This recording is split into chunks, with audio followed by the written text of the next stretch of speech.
我们现在面前的呢是苹果前一阵子发布的 HomePod 2023款。哎，这个线的大小和 Mac Mini 的很接近啊。牛皮纸盒我开箱的时候啊，我发现它设计的比较有趣，我给大家看一下。从这个方向给它这么周开，就像有一个大门似的，这么打开，它里边的这个防冲击结构让我想起了我很小的时候在电视上看有一个节目叫《三星智力快车》，就是各种学生他们用这种纸，然后做什么桥啊，讨厌这种力学结构的。这次这个深色版本呢，从黑色改成了叫午夜色。哎，看着还是像黑色。我们先给它把那个贴膜撕掉。我们先说2代和1代的差别，颜色变了，1代深空灰变成了2代午夜色，黑色之中呢带有一点点深蓝，相比之下，2代我觉得更接近黑色，而1代更接近灰色。第二个改变，插头从不可插拔变成了现在的可拆卸，日常其实没有影响，移动运输的时候，不可拆卸电源其实容易在机身上留下无法恢复的勒痕啊！别问我是怎么知道的。第三个改变，顶部触控盖板由平面设计变成了和 HomePod Mini 相同的凹陷设计，触控板上的音量加减键由前代的隐藏图形变成了这一代的直接标注。第四个改变，芯片升级，性能增强，发热降低，播放同一首歌5分钟时间，1代触控区域温度达到了46度啊，2代则是33度。第5个改变，增加温湿传感器，家庭应用中你可以直接查看你们所在居住的温度和湿度。我家目前是多台 HomePod， 所以它的温度湿度也是一个范围。北方比较干燥嘛，很多南方同学刚来北方，那个皮肤会特别干，对吧？所以如果你有了这个功能，你就可以设定，比如说当室内的湿度低于30%的时候，你就把台灯打开，看看皮肤到底有多干啊！以上就是这次外观和功能上的改变。接下来我来回答一下大家比较关心的3个问题：1代、2代的差异，听音乐如何，以及看电影如何。首先回答第一个问题啊，1代和2代音质谁更好？2代 HomePod 有一个争议环节，就是它的重低音硬件被减弱了。我给大家实测。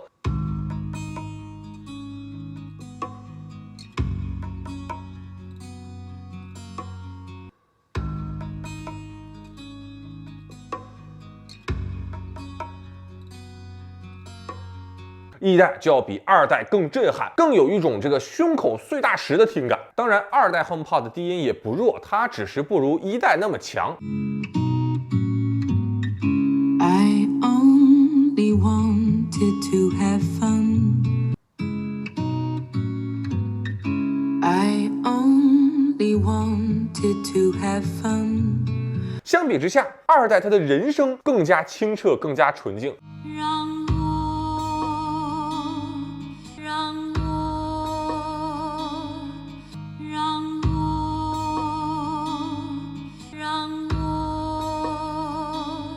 1代人声呢，它是和低音部分混在一起的，而2代的人声则是浮在这个配乐之上的。所以如果你更爱听人声，那么2代要比1代听起来更加舒服。第二个问题，买 HomePod 还是买其他音箱？ HomePod 和其他绝大多数智能音箱有一个最大的差异，就是它的扬声器布局。大部分音箱呢都是在一个方向去播放音乐，对不对？而 HomePod 则是转着圈的360度。360度的哪些差异呢？2个使用场景有差别啊。就比如你的 HomePod 放在你们家一个居中的位置，比如说有的家庭它那个厨房和客厅中间连着有一个类似的吧台，或者比如说有的人就是喜欢在家里放一个雕像啊，就举着这个 HomePod， 这个时候它能够保证在你们家所有的位置听到的声音几乎是相同的。所以我们能看到，如果不是360度环绕扬声器，当我们旋转音箱的角度，它的分贝可以差到10分贝以上。而对于 HomePod， 不管你怎么旋转，它的这个声音表现几乎都是稳定一致的。而且我不得不说啊，这个 HomePod 单手举着是真的沉啊。而当你把 HomePod离墙近距离摆放的时候，它不是360度扬声器吗？它可以自动检测墙体，然后利用向外的扬声器去播放人声，通过向后的扬声器向斜后方向45度去播放背景音乐。我们人耳听到立体声的原理，其实就是通过声音传递到两个耳朵不同的时间差来判断的。而 HomePod 它的设计就是为了创造这个时间差。这个前半部分发出的是这首歌曲的人声，而后半部分向两个斜后方45度的，这个是背景声。大家看一下它这个声波传播，当这个声波的人声部分已经传递到人耳的时候，大家看背景声在哪儿呢？背景声其实才到这儿，对不对？它经过墙壁的反射才到这儿，也就是说，它的人声和背景声是有一个微小的时间差，这个微小的时间差就创造出了一个立体的声场。哎，有同学说了，那一首歌它都是提前录制好的 ，HomePod 怎么知道哪部分是人声，哪部分是背景音乐呢？这就是苹果神经元网络和芯片算力所登场的环节了。我给大家用 iPhone 来演示一下，现在这个是有背景音乐和人声的，对吧？这个时候我点击这个按钮。听到了吗？一首音乐现在就变成了一个背景音乐了。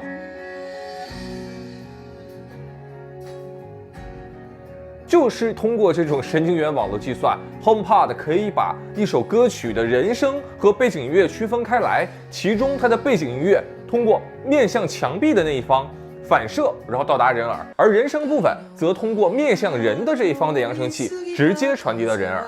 在手机上，苹果把这个场景开发成了卡拉 OK 功能，而在 HomePod 上，这个功能则是一个立体声播放。这还不算完啊 ，Apple Music 上有大量音乐是支持空间音频的。对于这部分音乐，会有更丰富的声音发出角度和时间差异，去打造更具有环绕效果的空间声音。所以，如果单说硬件素质，那市面上一定有低音比 HomePod 更出色、音质更细腻的音箱，但是音质已经不再是评价 HomePod 的唯一标准了，因为还有一个更重要的标准，就是音效，也就是我们所说的计算音频。在这台音箱上，360度的扬声器配合苹果 S7 芯片，再配合 Apple Music 空间音频音乐，三者融为一体的时候，因为 HomePod 就实现了一套组合音响的工作。第三个问题 ，HomePod 第二代看电影体验如何？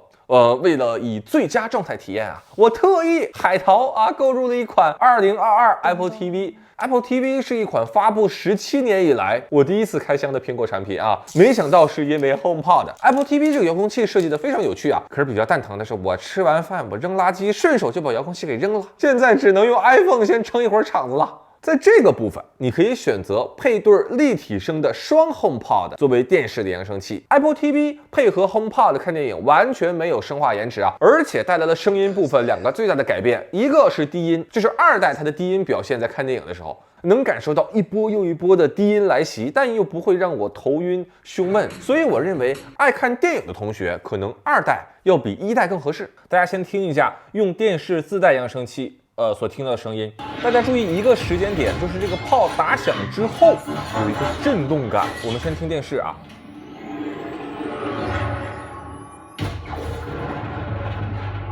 然后我现在把声音从电视扬声器切换到 HomePod 上，大家再听一下啊。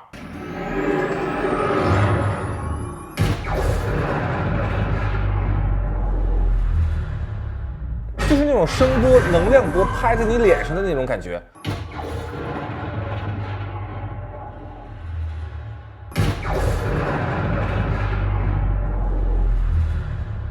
大家看出现孩之宝这个字幕的时候，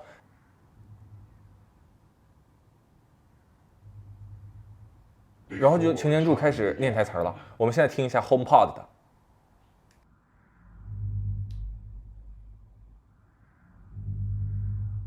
Before time began. 除了重低音之外，配对 HomePod 之后，在展示电影中的这些声音细节方面也变得更加丰富了。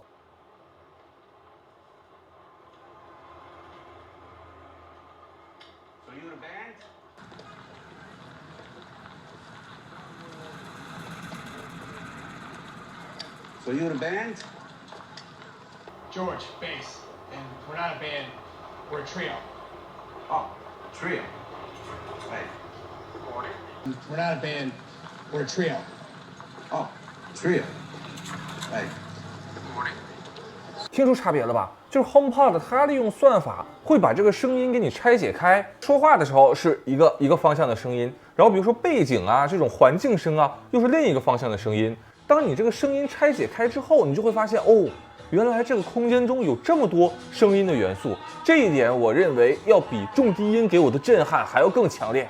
另外，关于 HomePod 看电影，我有两个补充的点啊。第一，如果你使用 Mac 或者 iPad 配合 HomePod， 是否会有延迟呢？ We can charge anything we want, 2,000 a day, 10,000 a day, and people 还是有延迟，看到了吗 And then there's the Has the right to enjoy these animals. sure. They 而且播放和暂停也会有延迟。What happened? You get fired? No. No. The Cope is closing for repair, so we just need. It's not. No, not a time machine. This is more like 不延迟的。但是如果暂停， yeah, like a time. 你看声音会有一个滞后性， Tell people he knows he'll find something in no time. No, he had a great job at the 也是播 sanitation 放是可以 department. 正常播放的。哦，这个流媒体视频它的时间响应很快。 Shouldn't have punched out the foreman. Shouldn't have woke me up. iPad 适配其实要比 Mac 好很多，不过 B 站出现了生化完全不同步的情况啊，感觉 B 站老哥是不是可以看看这个问题？第二个点就是假设我有一对 HomePod， 同时我还拥有一对 HomePod Mini， 那么是否可以组成一个4扬声器方案去看电影呢？首先需要说明啊，你可以把4个音箱组对儿，理论上你也可以组5个、组6个，甚至你可以把电视自己的扬声器也加进来。但是无论你组几个，都不能激活5.1声道。2个 HomePod Mini 它播放出来的声音和2个 HomePod 播放出来的声音本质上是一样的效果，但是这是理论层面。那经过我的实际测试，当我把2枚 HomePod Mini 摆在沙发两侧，这个时候会带来2个改变，一个是声场会更加打开，就是从此前的电视两侧的 HomePod 发声，变成了一个更广区域去发声。第二，就是对于一些本身是环绕声或者说杜比全景声这样的电影啊、视频呢，会带来更好的左右位置感。比如说送你一朵小黄花的这段镜头，男主本身是从镜头的右后方去关门，当我现在配合2个 HomePod Mini 放在左右两侧，这个时候声音会从我的右侧传来，这个感觉还是很清晰的。所以综上 HomePod 目前不支持扬声器的声道分配，但是你多摆2个 HomePod Mini 还是会带来一些更好的改变。以上就是 HomePod 这次音乐和电影场景的表现，也是我这次最关注的2个场景。这次智能家居还带来了3个更新，一个是支持了 Matter 一种全新的智能家居协议，未来只要任何一款智能硬件它本身支持 Matter 协议，它就可以同时在苹果、谷歌、亚马逊、华为这些智能生态中使用。第二个是支持可以通过 HomePod 去听烟雾报警器的声音，进而向你的手机发送警报，也就是通过 AI 算力让不那么智能的设备也可以智能化。不过这个功能呢，要等到春季晚些时候进行更新。第三个就是增加了温湿传感器。在我看来，虽然同样命名为 HomePod， 但是这款产品和 HomePod Mini 却完全是2个不同的方向。HomePod Mini 才是占领客厅的大杀器。它的体积小巧，功能全面，色彩丰富，最重要的是它便宜啊！作为一款要飞入寻常百姓家的设备，低廉的价格才是普及的基础。所以你看 Mini 它也没有空间音频，也没有空间感应，而 HomePod 它的目标是音乐，它代表着苹果从 iPod 时代20几年来对于音乐的追求。它有着高保真音质，它有着最强悍的空间音频声场，它让 Apple Music 6000万首曲库的每一个音符声声入耳。如果你本身是想联动智能家居，那么 HomePod Mini 毫无疑问是一个更好的选择。而如果你本身热爱音乐，喜欢聆听，那么第2代 HomePod 就是为你而来的。好了，以上呢就是本期视频的全部内容，我是钟文泽，我们下个视频再见。